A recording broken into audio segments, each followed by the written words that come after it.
The judge, who has seemed to be quite cautious about the Trump administration suddenly dropping the charges against Mayor Adams, today ordering an outside attorney, former U.S. Solicitor General Paul Clement, to make arguments on the Department of Justice's request to dismiss the mayor's case. Now, Clement, no stranger to the courts. He's the former Solicitor General of the United States and was once on President Trump's short list for a role on the Supreme Court. The case against Adams, technically indefinitely adjourned, but technically is a key word here.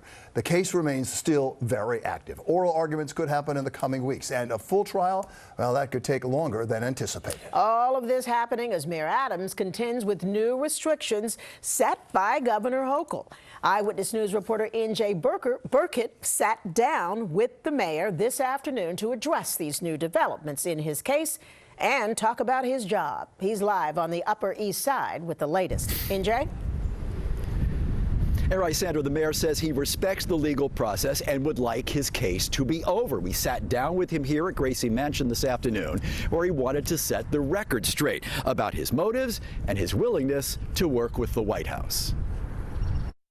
We are not beholden to anyone. I'm beholden to the people of the city. Mayor Adams insists tonight that he's doing what he was elected to do, that critics are wrong to question his motives in working with the Trump administration. The optics, as some people see them, are playing into this fear that they have of you, that you're going to enact Donald Trump's agenda because he's got a hammer over your head. I disagree wholly. 80% of New Yorkers stand with me. The mayor has been consistent in saying the city should cooperate with ICE to deport migrants accused of violent crimes. But he told us that cooperation has its limits, and that in their meeting, he and Border Czar Tom Homan understood that. He agreed that they can't go into schools without a judicial order. He agreed they can't go into our shelters without a judicial order. If he wants to do that without judicial warrants, are you ready to push back? Yes. Yes, the law is the law. You know, we're going to follow the law of the land. But Governor Kathy Hochul is skeptical, and she's proposed a series of steps to strengthen oversight at City Hall. New York is facing a grave threat from Washington. The Trump administration has said is already trying to use the legal jeopardy facing our mayor as leverage to squeeze and punish our city. She did an evaluation. We felt as though we did not need that. She feels that you can't necessarily act in the best interests of New Yorkers. And what is the evidence of that?